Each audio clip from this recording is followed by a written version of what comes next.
Hi, morning everyone. Thank you for coming. And welcome to Zines Are Us. I'm Amanda Fruta. I'm the Public Affairs and Communications Specialist here at the museum. And I wanted to develop this event to say that zines are for everybody and everyone can be a zinester or an artist. And just in case some of you don't know what zines are, I wanted to give a quick introduction with zine podcast host and founder Sumner Levesque. Sumner, come up on stage.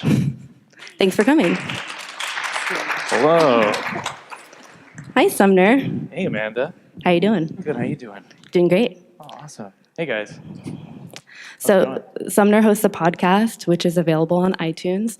It is called Zine, like scene, but with a Z. So that's Z-S-E-N-E, Zine. Z-C-E-N-E. Yes. So But yeah, that's the idea. Totally.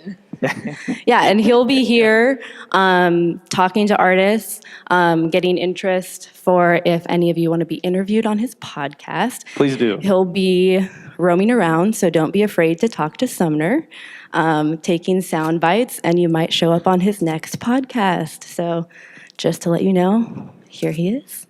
It's your road to fame, is what it is. Right, so if you're ready for your close-up, talk to Sumner. Talk to me. I'm your guy. Yeah, so can you tell us what zines are for those who might not know, Sumner? Yeah, absolutely. So I like to start with just a quick dictionary definition of zines, because I think it does a pretty decent job. It's a non-commercial, often homemade or online publication, usually devoted to specialized and unconventional subject matter. But for me, zines are a way of giving yourself a voice. It's a way of talking about something that may not be in mainstream media, or it may be hard to talk about, or it's just a unique, fun, interesting idea, and you make it into something that's physical. Typically in the booklet, there are also online e-zines as well. And even with that, the definition of zine is becoming more and more open based off the way that people like to express themselves. But it's something usually done in small circulation. One person or a small group of people will create, distribute zines to talk about something that is really awesome and cool and personal and unique. So it's basically an artist book that's independently published, is that right? It can be anything, any size, any scale? It can be anything. I had a conversation with a friend, and he was like, is there a zine about trucks? And I was like, yeah, probably. Is there a zine about this? I was like, yeah, probably. Is there a zine about hotels? Yeah, there probably is one about hotels. Yeah. So yeah, totally. It can be whatever you want. It's whatever is cool and interesting and awesome to you. And definitely art zines for sure, are amazing. And there's some really interesting, unique, cool stuff. Yeah, and historically they also have links to counterculture, so punk rock, Riot Girl, those had resurgence of zines. Yeah, actually, pop quiz. Uh-oh, I wasn't ready for this. This is what I do on my podcast. So I did a little bit of research as far as the history of zines. There are some that, what do you think is considered by some to be the very first zine? Are you going to use that example from the 15th century or? Yeah. Okay. Definitely. Go for it. Some consider Martin Luther's 95 Thesis to be the first zine because it was something that was self-published. The Gutenberg press was around, and it was done for social change. It was a unique idea that no one had brought up before to the church. And so some would consider that, and also Thomas Paine's Common Sense later on. And then, yeah, you get into fanzines. I could talk all day about this. You get into fanzines in the 30s with sci-fi, but yes. And then later on, in the 70s, in the 50s, the Manischewitz Society, which I had just learned recently, also used zines to help talk about gay rights and the LGBT community. Punk scenes in the 70s, punk was not a positive thing in the press and in pop culture. And there was a whole community with these people that wanted to express themselves through this music. It didn't get a positive voice. And so zines was a way to do that. As you get into the 80s, you get into what are called homocore or queercore zines, where it's LGBT and punk communities, so communities that really had no voice and really deserved a voice. They deserved to be heard and to be acknowledged as people. And this gave them the ability to do that, which then led to the Riot Girl scene, which is what we can truly thank for zine culture present. Hooray, and that was in the early 90s. That was in the early 90s. And so with our panelists, we'll be talking more about zines and social activism and giving voices to the voiceless during our discussion. So anything else you want to add before? Buy zines, read zines. Do zines, Go make check out zines. Long Beach Public Library. They have a Yes. great circulated Yes. zine collection.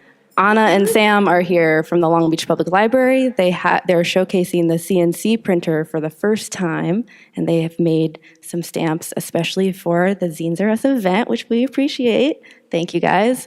And before I introduce my co-moderator, I also wanted to say that this event is partially in support, or supported in part by the Arts Council for Long Beach by a micro grant. So we thank our funders at the Arts Council. I see a couple board members in the audience. Thank you for coming.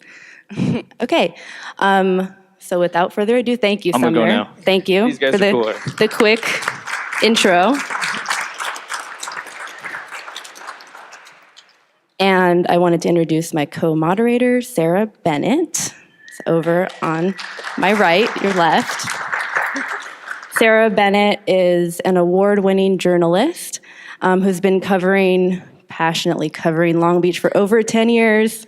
And she's also a professor of journalism and visual culture at Santa Ana College.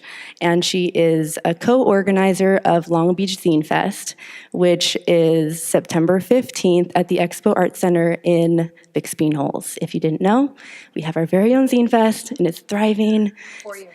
4 years strong and bigger than ever. So make sure you make it out to Long Beach Zine Fest on September 15th. And Sara, welcome. Thank you. I will take a seat. I think I'm loud enough for better words. You guys can hear me in the back? Okay. No, oh, they need it. Sorry for the video. Sorry. I like to think I can use my loud voice to project, but technology, we need it.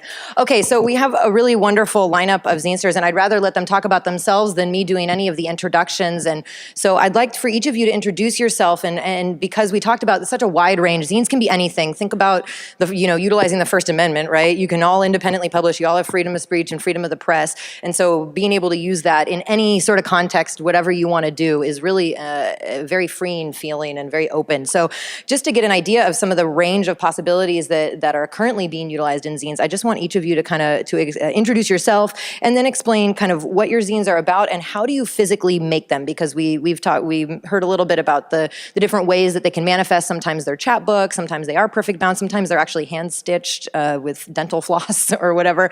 Sometimes they're printed, you make a stamp on a 3D printer and you can print the cover that way. So maybe talk a little bit about your physical process, and then the rest of the conversation will be a little bit more about your maybe emotional processing of it all. I think we have mics for everybody. Should we start? Yeah, go for it. Oh, sorry. My name is Tania Negrete. I make zines about queer identity and mental health. I usually do both digital zines. I'll start it on the computer and then I print it in paper. Sometimes I'll do just traditional, paper and pencil. I do folded zines too, and just stapler and paper. Yeah. Hello. Hi, I'm Jason Keene, and I'm an animator and artist, and I make zines about my artwork just to promote it and just have a conversation. And the way that I make it is just making a template on the computer, having a nice layout, then printing it, then assembling it physically, just like stapling it together. There's several different ways of doing it, but that's how I like to do it because it's so quick. And it's something that you could just hand off to somebody, or somebody could keep at their coffee table and just like remember you and have conversations about your work. And it just travels in a physical way. And that's such a unique experience,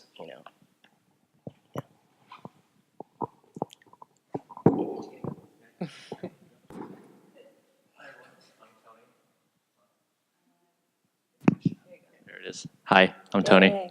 I'm from Pomona. I work in Pomona. I live with my dog. Yeah, I love making zines. Zines are fun. Zines are amazing. I was actually introduced to zines from some really close people in my life, and they're the same people that actually encouraged me to sort of explore that practice. I've been making work since I was a little kid, but not zine work. I've gone to Zine Fest for many years, but never thought I could do it myself. And I think that's one really special thing about zine making is that it's, at least what I've learned is it's very accessible. Really anyone can make zines. And yeah, that's kind of what sparked it, people encouraging me, inspiring me, and then also feeling like I want to talk about my own ideas or share ideas with other people and collaborate. I actually I draw all my work, I type it up on typewriters, so it's all this, I guess like analog stuff, and then I'll scan it into my computer, and then from there I format it using digital formats and programs, and then I take it to these amazing printers in Pomona, Ali and Jason, and they're great people, Printing Works, shout out, in Pomona. Yeah, and then from there, I take it home, I sew it, bind it, do all that, and then share it with people at Zine Fest or other events. Hi, I'm Sophia Zarders.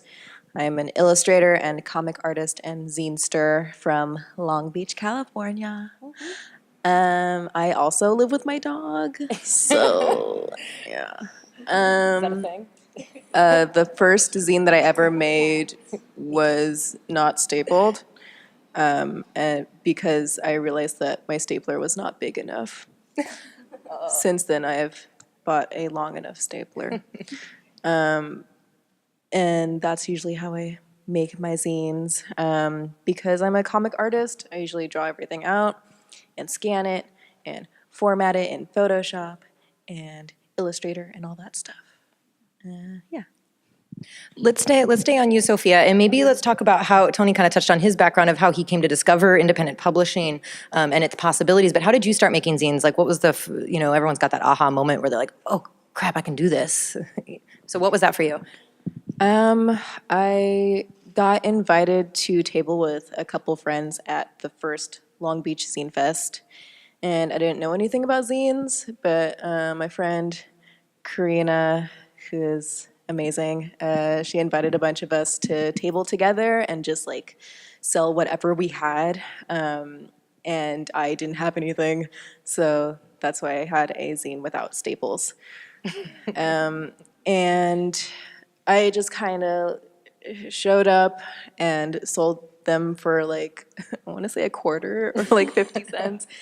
And someone bought one, exactly one copy, and I was shocked. And I think that's really what like inspired me to put effort into it and make something good. Because I realized that this community was so accepting and loving and cool. Yeah. If I can pass that question, Tony, do you have anything to add now that I've actually put the question out there to others about maybe the first zine that made you realize the power of this print physical medium, especially in the age of the internet, right? And there's a lot of stuff that's very temporal, so. Yeah, the person that actually got me into it, or encouraged me at least, was Brianna Melly, amazing artist. I actually went to Long Beach here. I was a working artist, amazing work. But yeah, she's the one that actually, because again, I was already making work, but she was like, she was a zinester, so I saw all the work she was making. I was supporting her, going to Zine Fest with her, meeting other people. And I was like, I want to give this a shot. So it's kind of cool too to have get into a new practice and think about, okay, what do I want to talk about? What do I want to share? And that's kind of exciting. It's kind of a new thing, and that's what really got me, hyped on it and just excited. So then from there, my actual first Zine Fest was Long Beach as well. Yeah, so that was their first annual one, and that was my first Zine Fest. And just getting into it, first of all, getting accepted was like amazing, to have that feeling of somebody accepting you, right? Like sort of a stranger, people that don't really know you, but know you enough to at least invite you to something. And that was really special already. And then actually doing the Zine Fest was sort of unreal. I'm sure Sophia kind of touched on it. It's just people going up to your table, strangers, right? Meeting you for the first time and then seeing stuff that means a lot to you. right? Like this stuff is stuff that I want to talk about, that I want to share, that comes from my heart.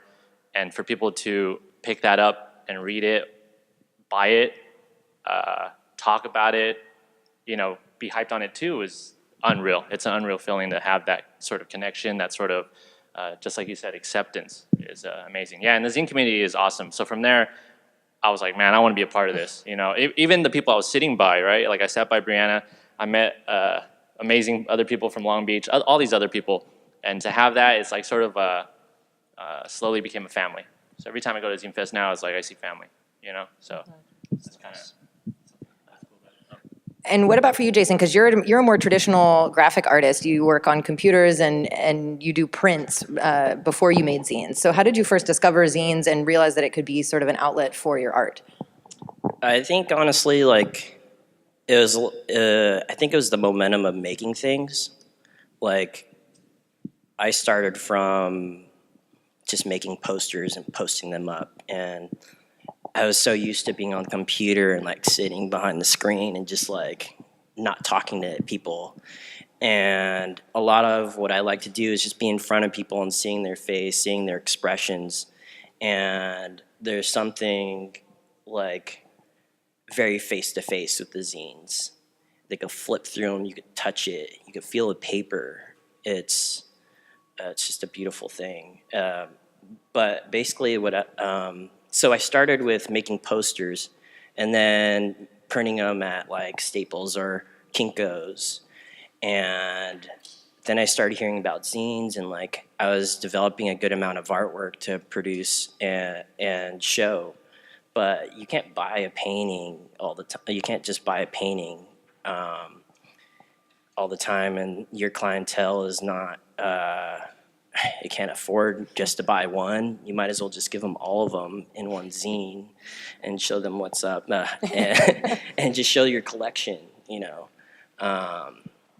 And honestly, like, starting to realize more and more, it's like when you have a zine, it's basically you're publishing your own book. Mm-hmm.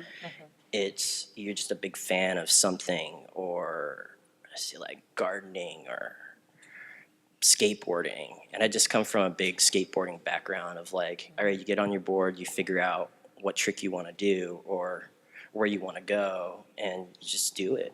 You just make it happen. And what's beautiful about zines is like it's so easy. You just print it out, cut it up, staple it, hand it off, And I have all the materials in this little bag just to make a zine. And it's like, all right, just get on board, go to wherever I need to go to, make a zine, and then hand it to somebody. It's a beautiful resume as well.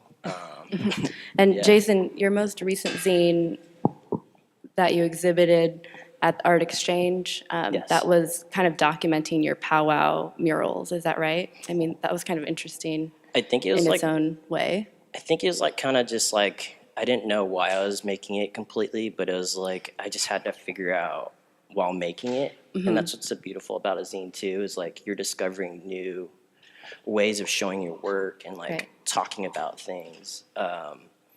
And that zine was basically starting on how I thought that what's my growth right. in making zines or even like making artwork, Mm-hmm. But yeah, it's just like it's like a case study. Sure. Yeah.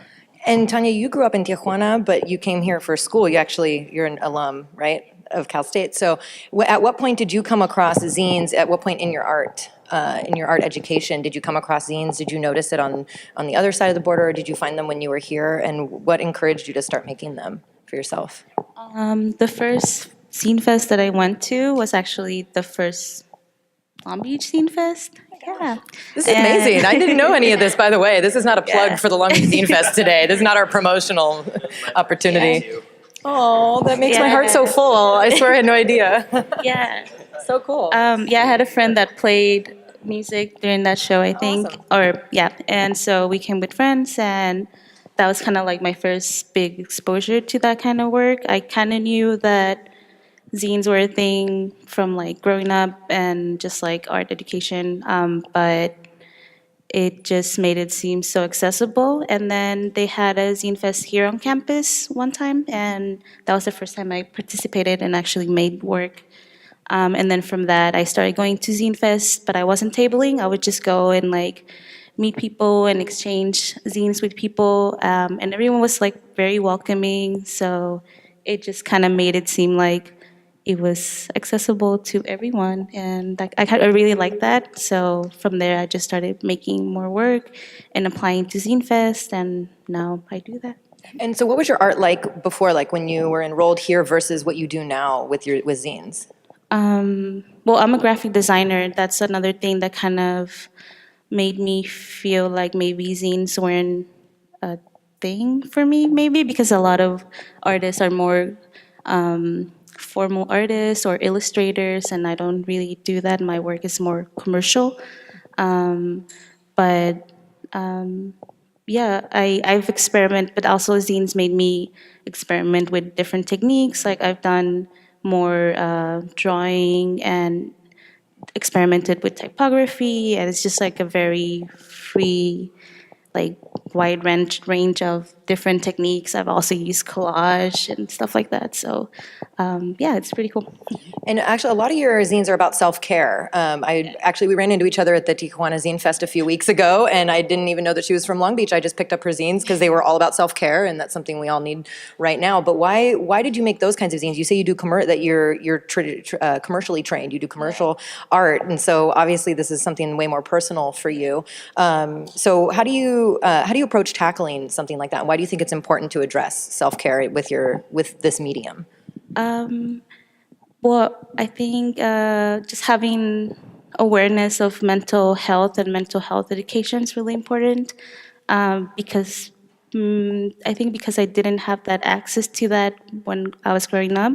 So for me, it's like very important to kind of promote that awareness, and I feel like it's really needed for our society right now, just because everyone's always very busy and just doing work all the time, and just like taking a moment to do something you like or taking care of yourself is like very important. And being able to put that out there to not just to tell your friends, hey, reminder, drink some water, go exercise today, but being able to put that on a piece of paper and remind someone like me, a stranger who came and bought that zine, reminding me to have that. Her zine is it's a collaboration with your friend, but it's like a workbook. Like you work through, you kind of like log your progress. Like here's what I did for myself today. It's almost like a coloring book kind of for adults that need help. We really wanted to do something interactive that wasn't, because I felt like a lot of my previous work was kind of preachy, just kind of like, hey, take care of yourself.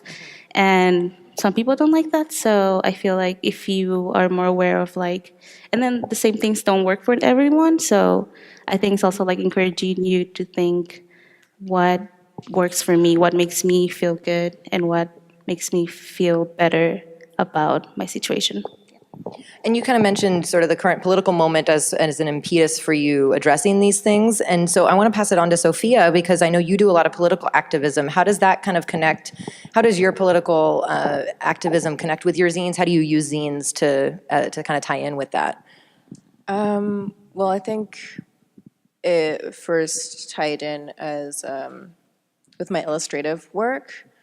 Back in 2014, I started doing this series of activist portraits as I was learning more and more about different activists throughout time, in the arts, in culturally, all these different facets. But it really, like, I made those for myself. I didn't really make those for anything else. But now I'm being commissioned by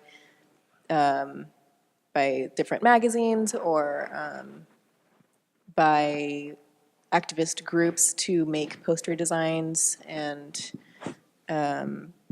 illustrations. And it's, I mean, I don't have to remind anyone that like right now is, it's becoming more heightened.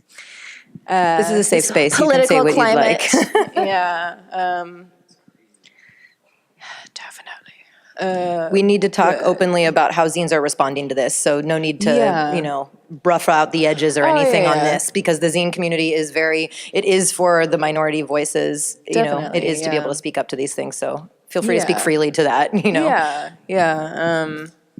I think some of the coolest projects that I've done so far have been with Forward Together, which is it's a community services group for trans individuals in the United States, and they have an annual Trans Day of Resilience art project where they invite different artists from around the United States to create poster designs and to collaborate with poets and writers. And that was a really cool project, and I'm glad I was a part of that. And then lately, I've been working with the Democratic Socialists of America in Long Beach, the Long Beach chapter. And I've made some poster designs and comics, and I made a zine with their agitprop committee that was just like the basics of socialism and capitalism. And that was really cool because I got to, I have kind of a background in education, so it was cool to make something educational about something that I cared about. And I also got to make the protagonist of this comic my dog. And he wore a little like sweatshirt and flip flops and stuff. It was very cute. But yeah, I like working with them a lot, and hopefully I'll make another scene with them soon.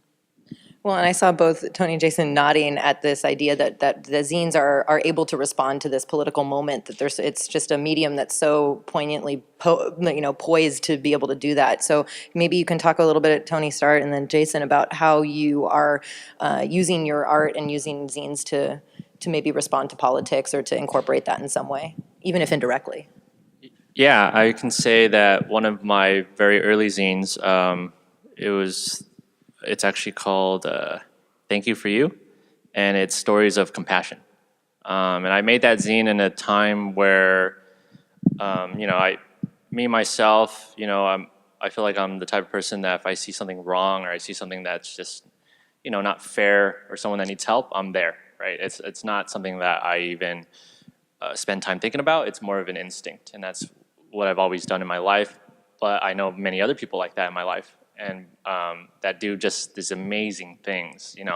Whether that's helping someone with a broken down car in like 100-degree weather, or getting a guy that was dropped off a bus ticket to get all the way from Pomona to Oregon to see his family. Just people helping people, right? And I see this on an everyday basis, but you don't really see that a lot, right? Like when you look at the mainstream media, when you look at the outlets that we're exposed to all the time, you don't see people helping each other. If anything, you see a lot of suffering and you see a lot of injustice.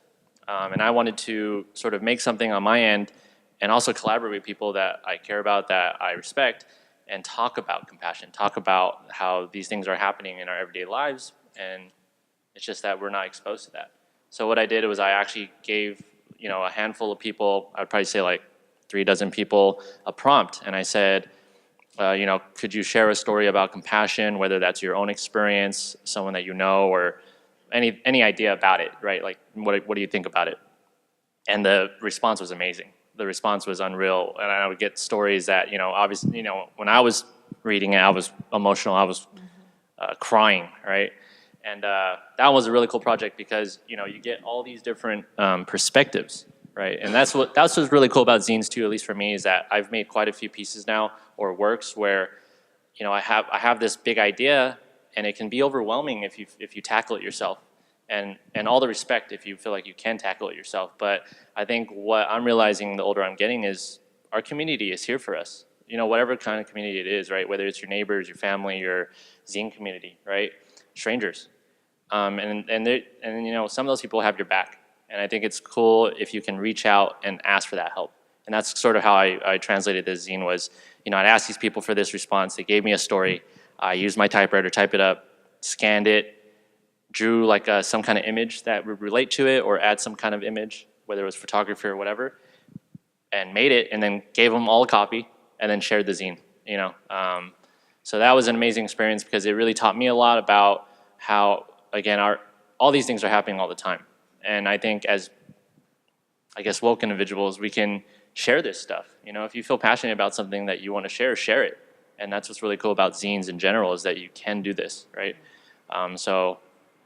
Yeah, I'm learning a lot of, how to deal with all the suffering that's happening. I'm learning to, when I can, find joy, right? Because it's not really abundant.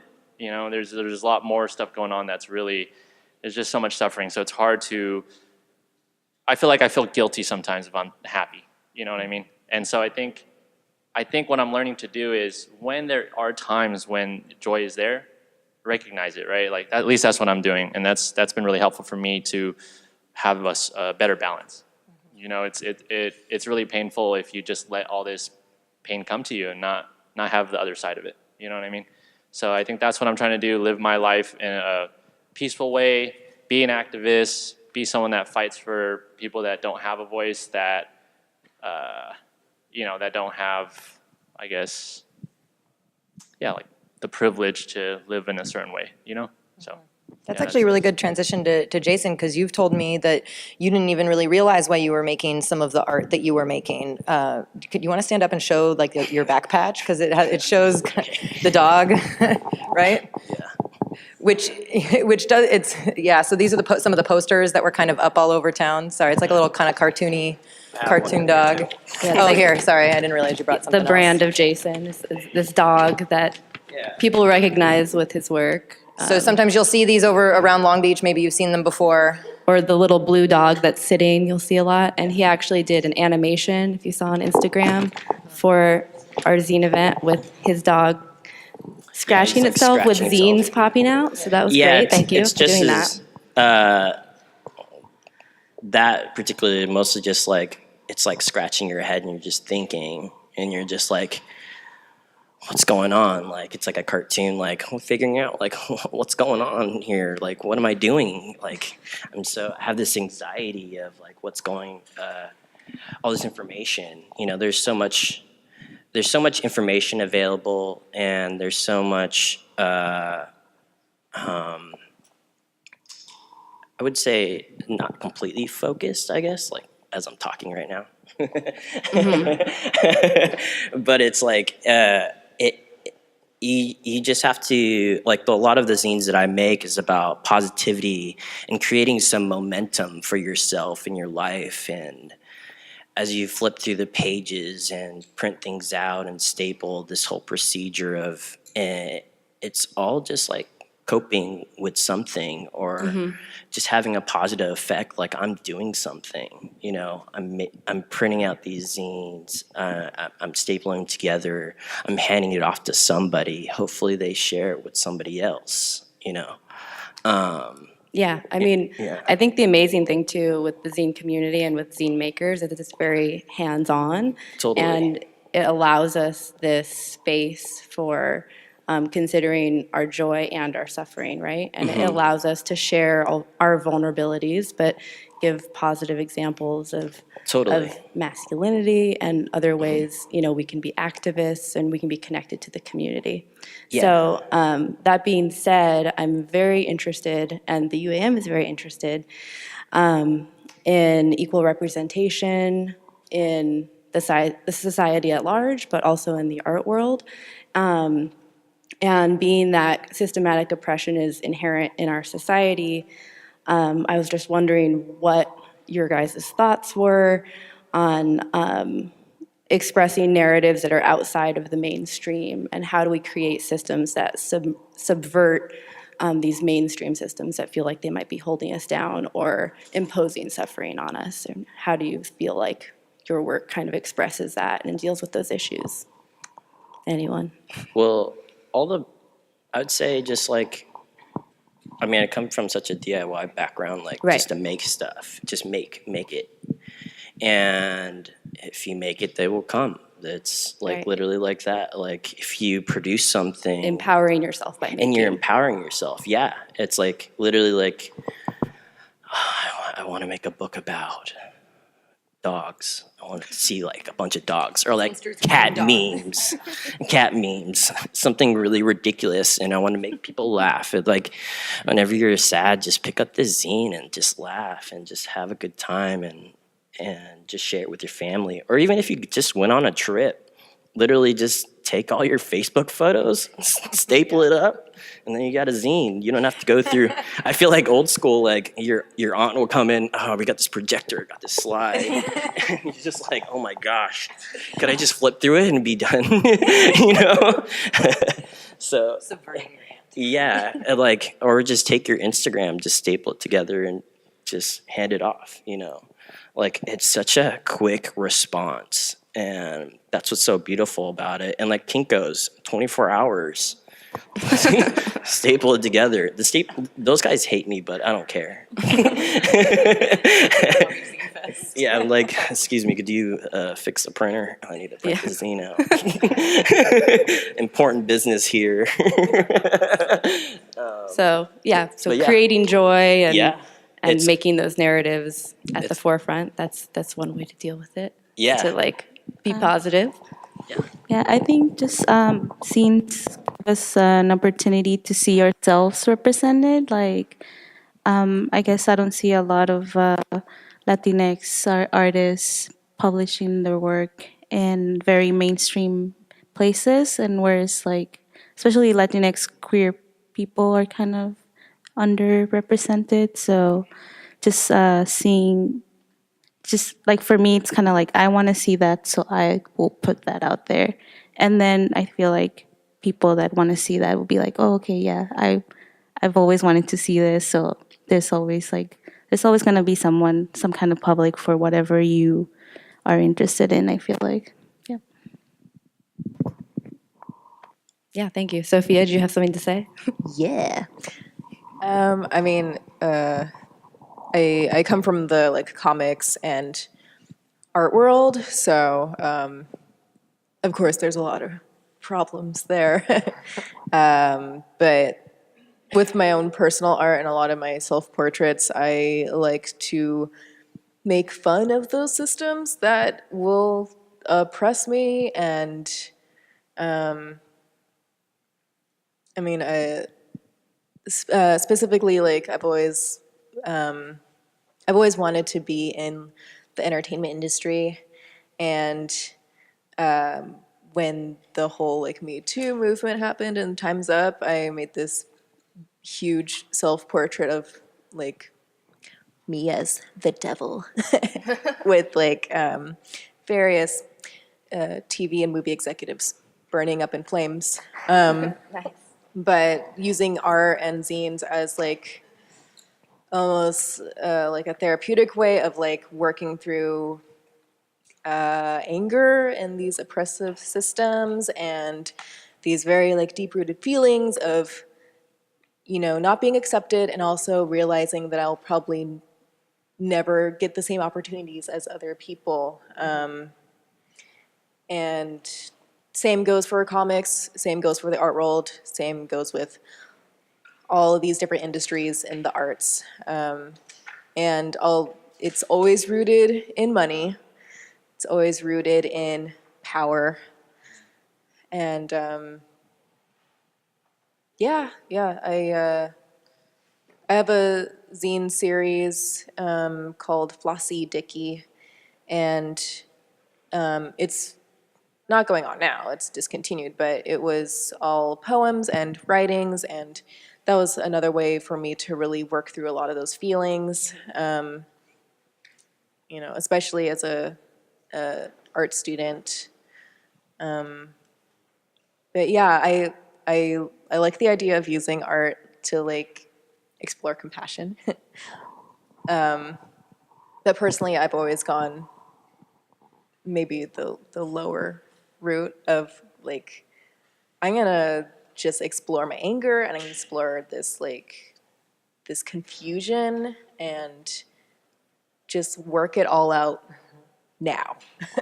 Well, and especially as a woman, sometimes it's hard to be able to freely express your anger and feel like you're going to have like Right, an yeah. accepting response. So zines are kind of a space where, and a platform where you can express that and say, you know, why you are angry, who you're angry at, and in a direct Yeah. way without, you know, the same kind of possible backlash you might have if you're just spouting it out into the world. Oh, And, yeah, definitely. and making that kind of a constructive way to, you know, consider like what the next steps are maybe. Yeah. But yeah, focusing on compassion is always a good thing. Yeah. And did you have anything else on that? No. Okay. And I wanted to ask, Tony, you already kind of talked about kind of helping people, but you have a zine that specifically talks about building communities and is kind of, it's actually titled, This Is What Community Looks Like, or did you want to talk a little bit about that zine and kind of what your intent was with that? Yeah, I made a zine called "This Is What Community Looks Like." That's what it says on the front. If you turn it to the back cover, it's also this image, and then the title on the back is "Tell Me What Community Looks Like." And as we know, that's a sort of a speech that we use when you go to a rally or some kind of activist event, and the people are showing up, and that's sort of a loud statement that we can scream.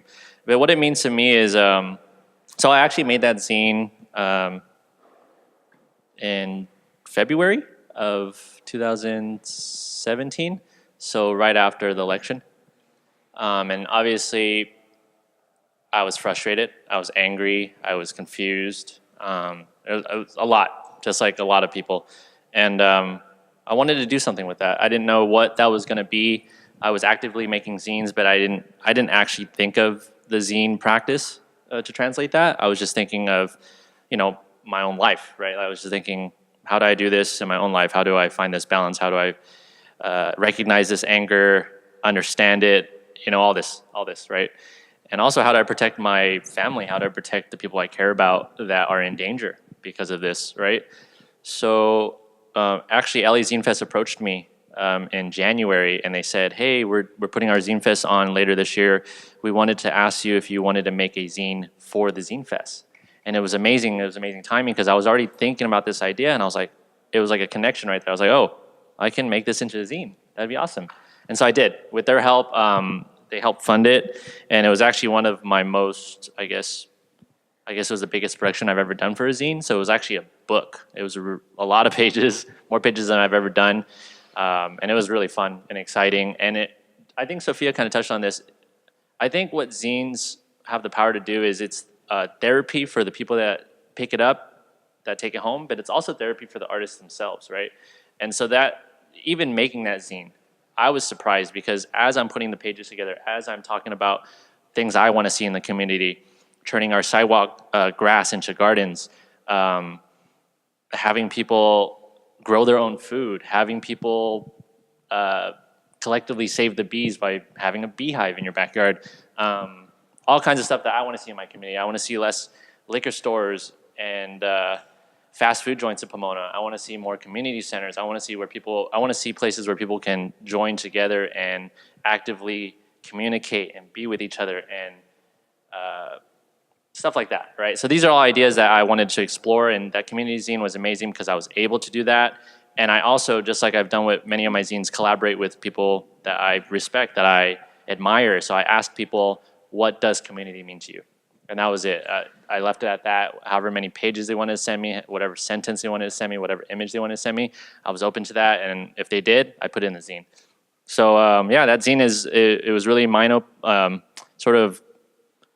sort of really good for obviously my own health, mental health, right? And I think anyone that has picked it up, I hope that they've also gotten something out of that during these times, right? So.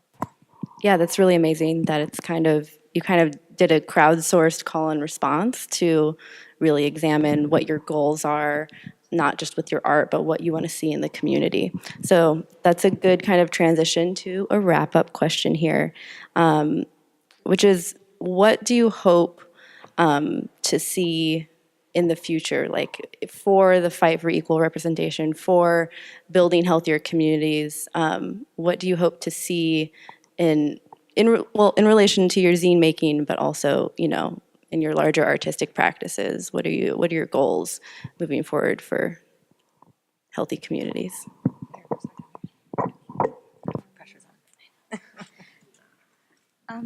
Definitely something that I'm really hoping for is just accessibility to the arts for underrepresented communities. And I think zines are a very useful way to take our hands on the matter and make ourselves be heard and seen. And yeah, so that's like, I just hope that the community keeps growing and it can inspire other people to speak out and make their own stuff out there, because it's out there and you can just make it and just have to do it. Yeah, and people will receive it very positively also.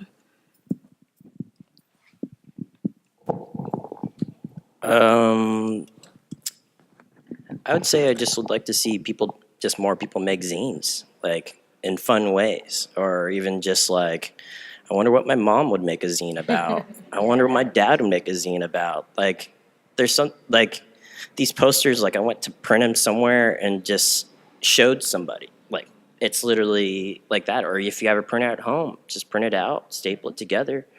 And I just want people to feel more expressive. Like, I know, like, for myself, I'm not so good at certain things, so I just like explain it through images, like the way that you could, that's like the easiest way to do it, you know?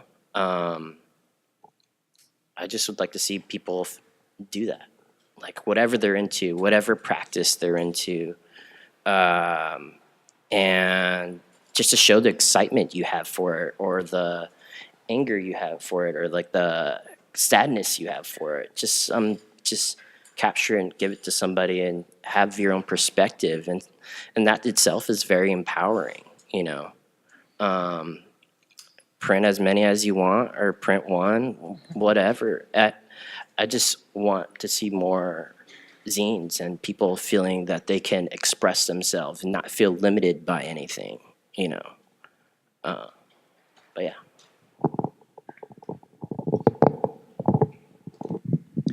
Yeah, just like you two were saying, once the zine community grows, that's just more positive things will happen out of that, especially if people are putting their heart into their work.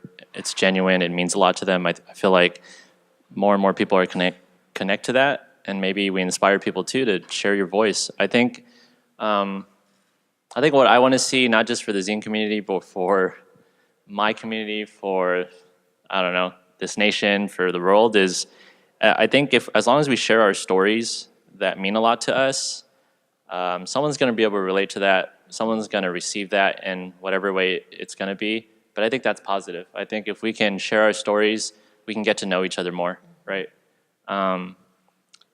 When I think of, I guess, strangers, I don't really feel like they're strangers, right? I feel like it's just someone I haven't met yet that I want to meet, you know what I mean? And I feel like if we just get to know each other better, whether that's just like, when I walk my dog in my neighborhood, I try super hard to like say hi to everyone, right? Whether that's like, the grandma sitting on the porch or the kid watering the lawn, right?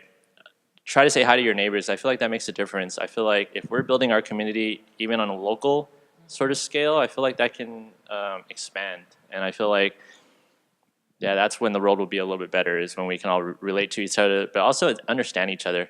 I feel like people think we're so different, but we're all really the same, right? I think it's just that we haven't taken the time to actually listen. And I feel like if we do, then that can maybe be a good thing. I would love to see more artists with disabilities in the zine world, especially at different zine fests. I'd like to see more local and smaller zine fests and just like have them pop up in like people's garages and stuff. I think that would be really cool. And especially right now, like, see, yeah, exactly. Keep it DIY. Right now, zines are really popular. They're becoming more and more popular, which is great, but it also scares me a little bit because I am seeing more like wealthy white people making zines, which is good, but we got to keep it. We got to keep uplifting marginalized voices. Like that is the heart of zines and zine making and Zine Fest. It's like it's an outlet for us to share our voices and for those who don't have those opportunities to share their voices. So yeah, I want more community scenes, I guess. Great. Thank you all for those answers. And I wanted to open it up to the attendees and guests here. If they have any questions, we can move into a Q&A session. Does anyone have any questions? We have, Matt has a wireless mic, so if we have any hands, we can run a wireless mic, or you can just shout it out. Any questions for the panel or for the museum or for Sarah? Yes. Yes. So- You were also modest and wonderful to listen to. But Jason, don't you have a mural in Powwow? Yes, I do. So she's asking about Jason's powwow mural. But he's actually has. Powwow, for those who don't know. Right, thanks, Sarah. That would be helpful. It's an international mural exhibition. So they invite artists from all over the world and also local artists and give them walls in around the city. And so for a whole week, which just happened last month, for a whole week, you can go around and watch these artists legally painting art on walls. And you can go and talk to them about their process. You can go the first day and watch their outlines and go the last day and watch them put the finishing touches on it. So it's a really interactive exhibit. And so, yeah, he's got a big one actually on the side of the building where the Long Beach Zine Fest is going to be held this year. Right, at the Expo Arts Center. Yeah. And the final week of June was actually the third wave of Powwow Long Beach. So it is an international movement, but we've had fourth, I'm sorry. Thank you, Dakota. Fourth iteration of Powwow Long Beach. So Jason, did you want to talk about? Did you have a? Well, I just want to sort of tie it in. Sure. And ask, are there zines about powwow and about So dogs on your mural? are there zines about powwow and the dogs? Yeah, there's a booklet. I think it's called the Passport. The Passport. And also you could go online and there's different colors for each year. This year was yellow, and it's organized based on that. But if you go on the online website, you can go on the map and see every single mural. And I think there's about roughly 80, 74. Yeah. 74. So it was like 20. So there's like 20 murals that go up every year. It's been 4 years, so I was like, Yeah. But yeah, there's tons of murals around, and that mine in particular is in Bixby Knolls, off of Atlantic and Birmingham. Pronouncing that right? Yeah, that's right. Yeah. Between on the side of Birmingham and Expo San Arts Center. Antonio. Yeah. Yeah, it wraps around the corner. Well, and this Yeah. year there was also Paper Cut Lounge for the first time. They Yeah. actually incorporated zines into the programming, the extended Right. programming of the powwow. Is that maybe what you remember? Yeah. Yeah. Uh-huh. Yeah. So So- I'm not sure how that can, like, 100% how that connection started, but like you had a zine in there about the Yes. mural, so there was sort of some crossover. They had artists, some of the artists from previous years created zines. There is a lot of crossover, obviously, with artists and with Totally. posters. So So it's it not was, exclusive to one medium. yeah, it was like limited edition zines that were documenting the mural process. I remember seeing yours, and so that you could go through your zine, but then they also had panels framed, like in the Yeah. actual opening that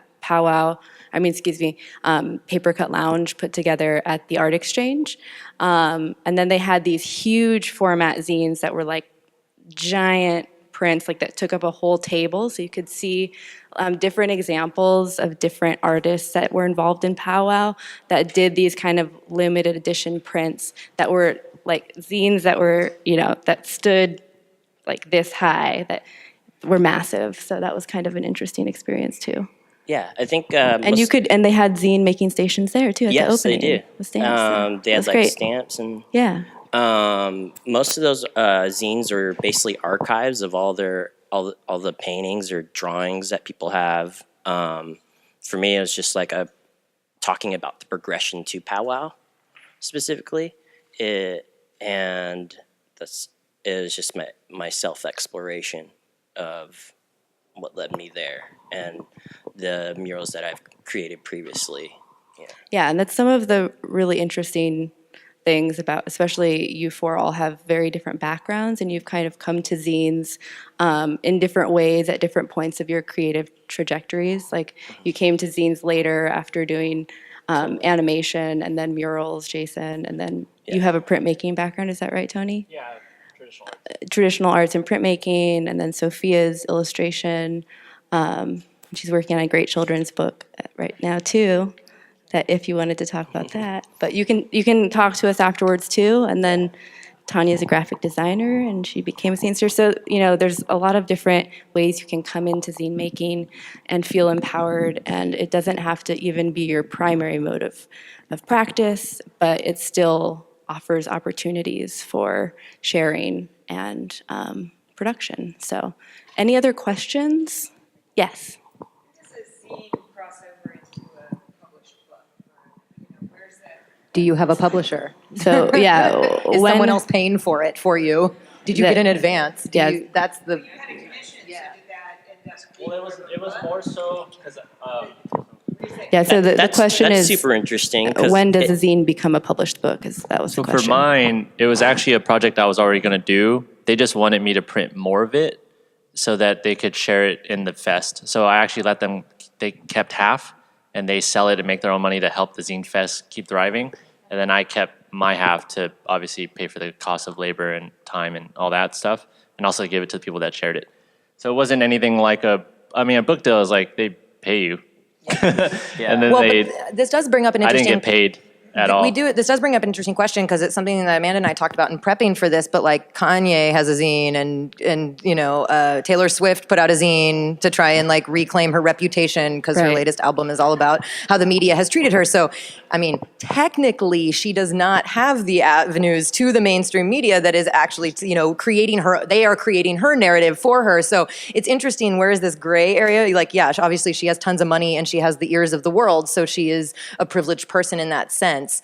But yeah, at what point does an independently published artifact, even if as independently published as it is, where is that? Do we have a hard line? I don't think the zine community really has them. Yeah, I mean, Taylor Swift probably not going to get a table at the Long Beach Zine Fest, but yeah, it's interesting where you're just saying like, where does the funding come from and who's producing it? It's like, oh, I made the zine on my computer and I had the images, but I didn't take the photographs and like,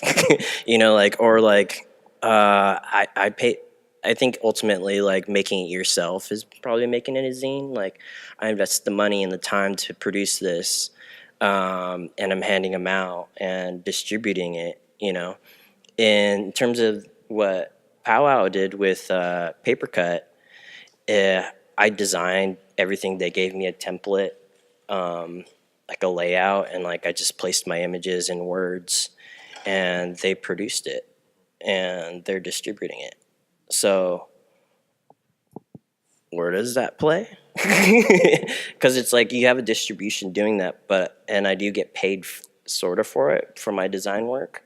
Obviously, they get a cut, Yeah, so like at what point does the distribution become not limited anymore? I mean, is that a number? Is it like after 5,000? That's kind of a gray area. I mean, like, am I going to go in the grocery store and somebody's call me a phony zine maker? Right.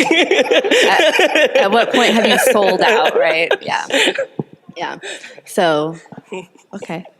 Any other questions? Nate, or Nat. Oh, sorry. Do you want to go first and then Nat? Okay. Did they bring some zines to share? Yes. Yeah. Yes, they did. I'll do a quick run through on how you make a zine too. Like a really like hands-on Yeah, so, and we're going to be moving in after this all wraps up to the open-ended zine making stations. And you can check in with the Long Beach Public Library. And we also have a pin making station with Tristan over in the other room. Crux Worldwide. You can make your own personalized pins, which I've made many, and it's very fun. And we have the live music that's setting up. But I think, Nat, you had a question. And Wait, real quick, sorry. I don't know which zines that they brought from the collection, but I do know that most of us are you're in the zine library at the Long Beach Public Library. You have some zines in there as well, Sophia and Tony, right? I do too. You donated, I donated mine as well. So all of our zines are circulating. They circulate like books. If you have a library card, you can check out a zine like you would a book for 2 weeks, 3 weeks. It's the only circulating zine library that's not at a private where you have to go make an appointment in a private room. It's the only circulating zine library in California. And then one of only 3 in the country. And they're accepting, Anna and Sam are accepting donations. If you wanted to make your zine and donate it, or if you have zines with you, they're accepting donations to that collection. So they could be checked out to the public for perpetuity after this. So you can always read everybody's stuff. anytime. And yeah, you can always read zines. And Nat, sorry. No, do it. No, ask your question. Last question, ask go. Your question, Nat. Hello? I guess my question was going to be like, what all 4 of y'all felt was like the relationship between the literature aspect of a zine and like kind of the visual aspect. Like, I guess I heard one of yours was like typewritten, so something is like you're thinking about words in your zines, and maybe one was like kind of collectively fed, and one was more illustrative, and one is more image-based, and one was even like a feel your own self-care zine. So I kind of was wondering like where writing takes place in all 4 of your zines and the relationship between those things. It's a difficult thing because you could even say like, oh, I want it made out of like Indian ink, or you could get so intricate. Like we were talking about binding. Like I just use staples, but some people like bind it with like dental floss or like a sewing kit, you know. But in terms of words, it's really interesting because I'm an artist, and I'll have a zine that just has images that I just printed up. And then I have the one that's in the powwow paper cut that has words talking about the process, and like it's really up to you, and I guess it depends on what kind of book you want to produce. Like honestly, with the zines as a kid, like I was like, I want a book that just has less words in it and more images. Like I just want to see more stuff and get excited by just like flip through it and just be done, you know, kind of like on Instagram, just scroll through the feed, you know. But I don't know, that's just my process for text. I'm not sure what the question is. Well, Text versus images. yeah, no, I feel like I try to use both. I kind of plan out what I'm gonna write, and then some illustrations or some kind of image to go along with. So I feel like I kind of do half and half, where like I do use words and image a lot together. And I know a lot of zinesters don't actually do illustration or art, and it's mostly like poetry or storytelling or just like essays, and they put it together. So it doesn't have to be illustrative or, you know, very like visual. It can be just words too. And I think it's up to the person making the zine how they want to express themselves. And zines allow that freedom of like, it doesn't have to be a comic book, it doesn't have to be just photos, it can be a mix of either or both. I feel like Tanya just answered all that, honestly. Yeah, I mean, you go to a table at Zine Fest, you'll see like photo zine. That's it, all photos. Mm-hmm. You'll see a mini zine that's only 6 pages, and you flip through and you laugh, and you're like, I'm done with that. You know what I'm saying? And then you'll see essays, and you'll see like my work. I try to do something where it's engaging in many senses. I think Tanya touched on this earlier. Is that everyone's different. Everyone receives things differently. So I try to make my zines as accessible, as welcoming to everyone. You know what I mean? So I have everything. I have like literature, stuff that makes you think about like a question. There's stuff where you fill in the blank. I have photography of my own. I have drawings of my own, other people's words. You know, so I think it's endless, right?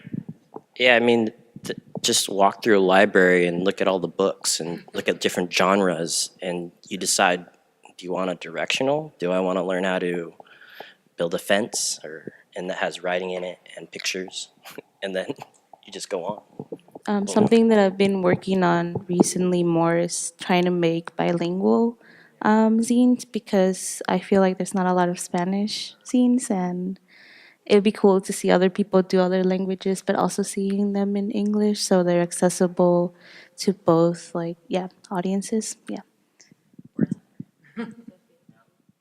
Yeah, I think I work two different ways. With Flossie Dickey, it was really like writing poetry and like bits of dialogue from scripts that I had like gotten rid of that I thought were interesting, and pairing them with images that would complement them, that were kind of the same theme. And then I have a webcomic that I just turned into a zine called Jesus Freak, and that one started out as a movie script that I wrote straight out of high school. It was not very good, but I'm still working on it. Now it's about like 90 pages of text, and so now I'm turning it into a comic, which has been like the perfect melding of text and image. But yeah, working in those two different ways has been really interesting. And a lot of it has to do with just experimentation and, you know, not getting stuck in, well, this is text and this is image and they can't go together. Like, just mix it up, do cool things. Yeah. So the possibilities are endless. So pretty much, did you have a question, Josh? Thanks for all of the stuff. I know this conversation was amazing, by the way. My question is, for your audiences or your communities that you're creating these zines for, what impact do you want to have moving forward? So impact on audiences? Yeah, it was kind of like the hope. If anything to add about the specific impact for audiences of your work. Honestly, it's just like a space. You invite somebody over, or it's just open. The space is alive, or even a zine is alive. You hand it off to somebody. They might think something else. It's like playing telephone. They're going to add something on it, you know, or even just experience something new. So I don't think the audience is controlled necessarily, and I think as makers we do have like a target audience somewhat, but it's not always going to build into that, you know. I guess my question is, like, what do you want to talk about next? Like, what kind, you know, like mental health or positivity, joy, right? Those are some of the words that I was hearing. Yeah.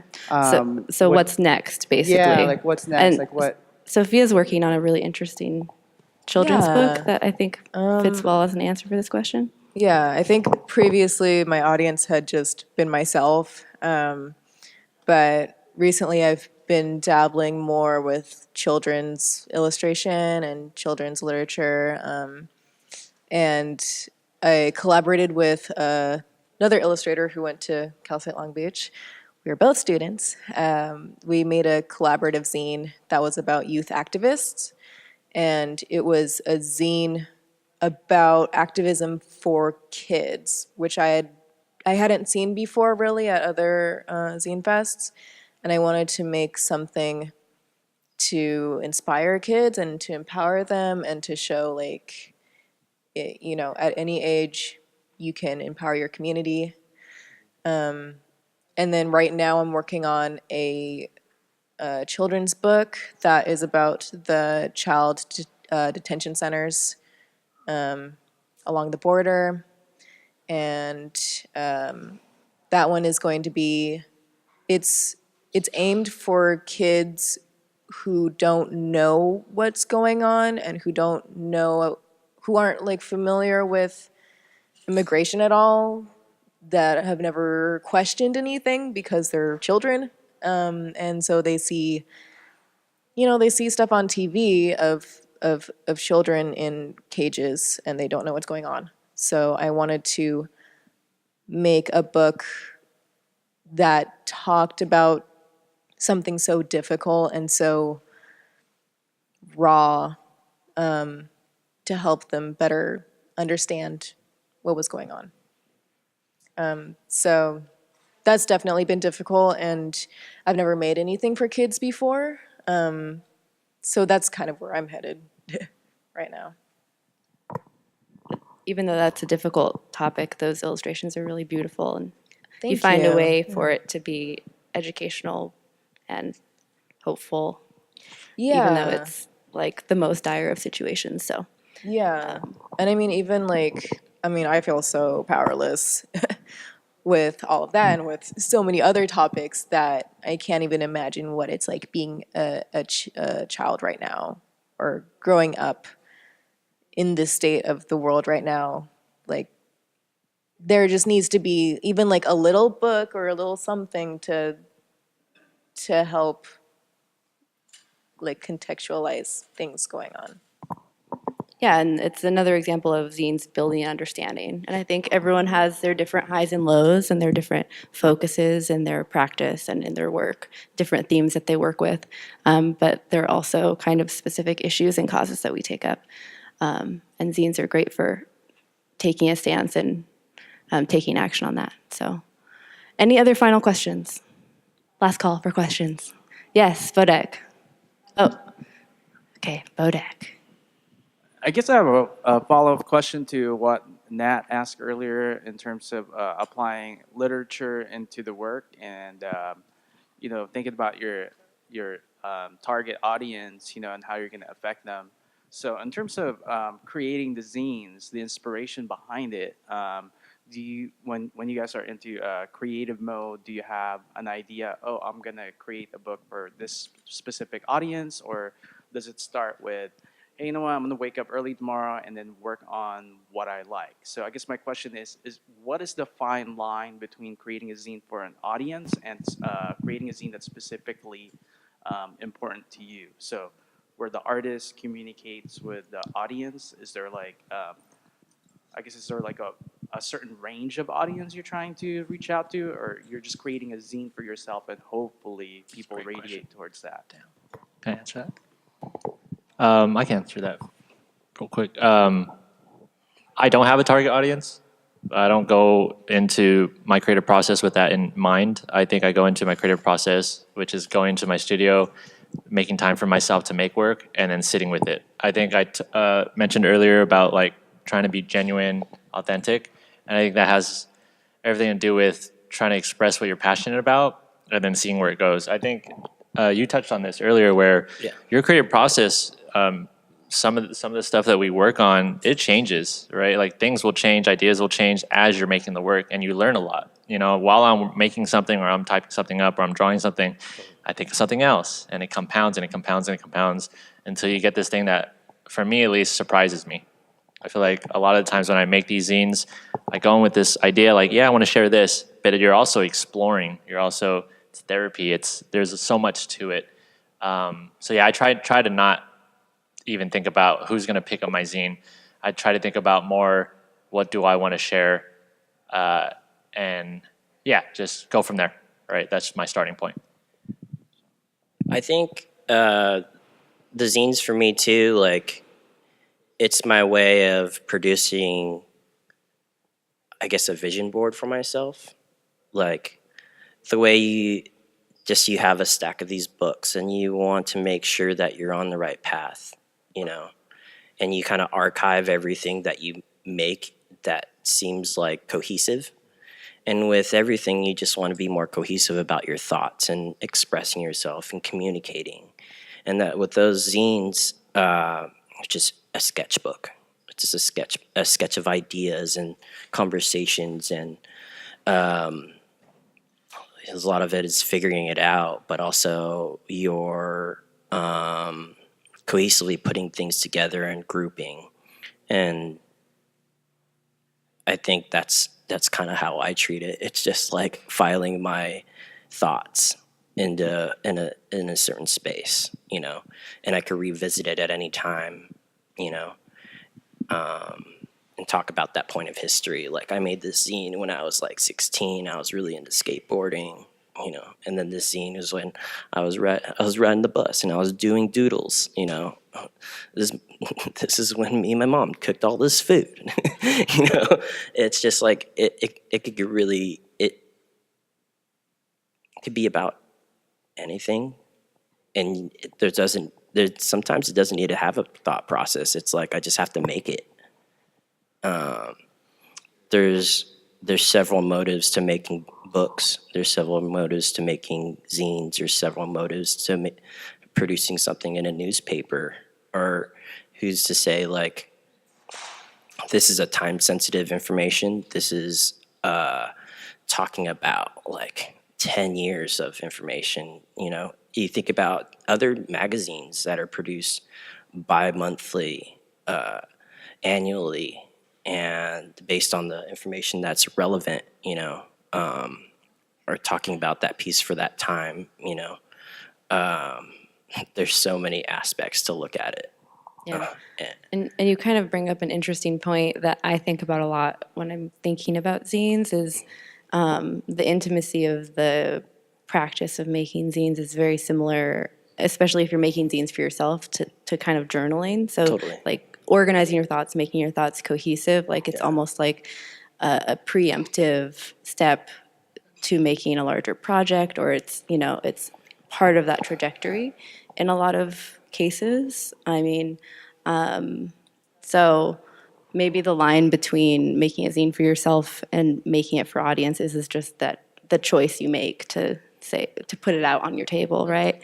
And so Yeah, I and think even, it's just like taking that action is where the line is. But I'm just thinking out loud. yeah, I mean, if even the material that you decide to use, is it special? Is it going to be collectible? Is it going to be something that you're going to do every single time when you make a zine, and somebody that's a really big fan, or just a big fan of that type of paper? I don't know. It could get really, it could get special, or like literally, like I said, like I have all the materials in my bag. You just print and staple it together, and it'd be so quick, but that little quick thought could spark something so magical, you know? Okay. Any other thoughts on zines for yourself versus yeah, zines for your audiences? I was just gonna say that sometimes you just make a zine for yourself and just put it out there, and you're not even thinking someone else might be on the same like frequency that you are. I've put a couple scenes that I'm kind of like, oh, I thought I was the only one that was like thinking about this.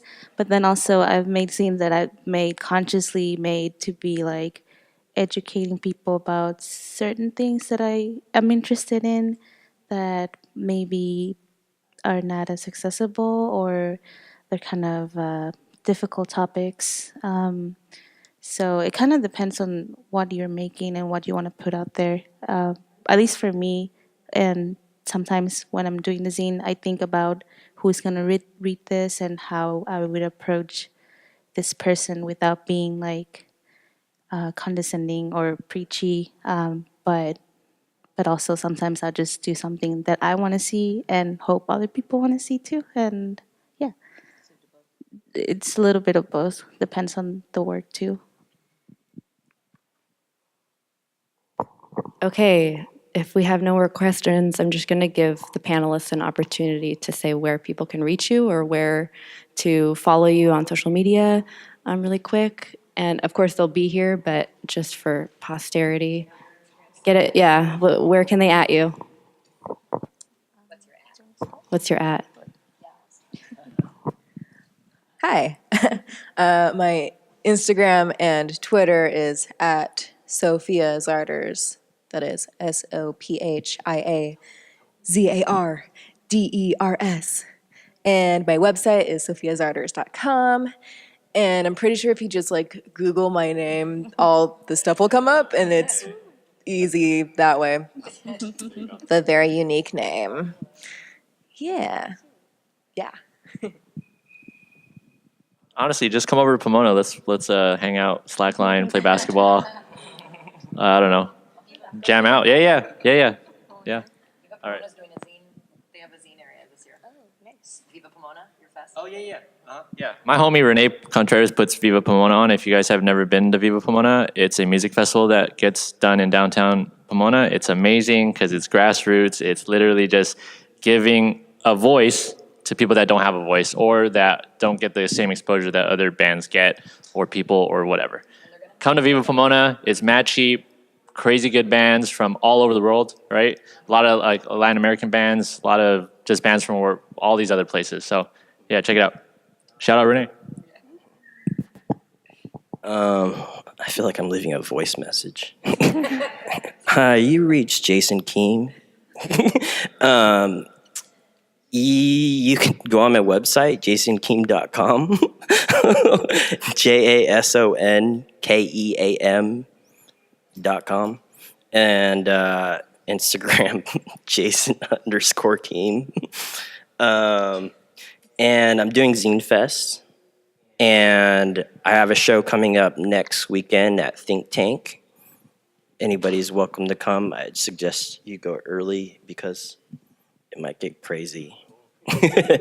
And I think that's it. Yeah.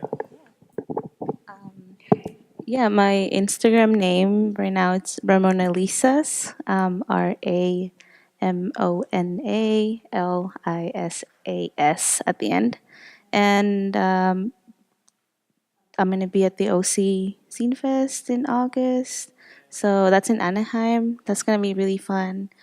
That's it. You just started one for Zine Vergonza, no? Yeah, that's another project, but that one's in Spanish. I have another project, like a collaborative scene that's in Spanish. That's like a feminist oriented collaborative scene that's called Zine Vergüenzas. Yeah, it's a pun, and it's Zine ZINE dot Vergüenza. It's VERGUENZA.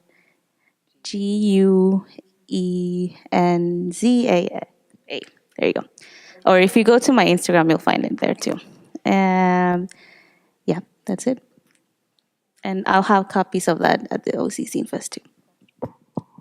Okay, Sarah, do you want people to find you or not? Oh, you're welcome to find me. I do a lot of food writing. I write about food and drink here. So Long Beach Lunch is like my foodie Instagram. My personal one isn't very interesting. It's lots of, it's zine stuff and mostly outdoors. I just take a photo when I go on a hike. But I'm at the Sara Bennett on Twitter and on Instagram. And it's 2 N's and 2 T's. Yes, double N, double T, H at the end of Sarah. So TheSarahBennett, and then at LB Zine Fest and lbzinefest.com for all things Long Beach and zine related. Great. All right, thank you, everyone. And we'll be moving. Future is folded. To the next station. Thank you guys so much for coming, and thank you for your engaging questions. And thank you to our panelists. Yeah, thanks to our panelists. Now make your own zines. Make your zines.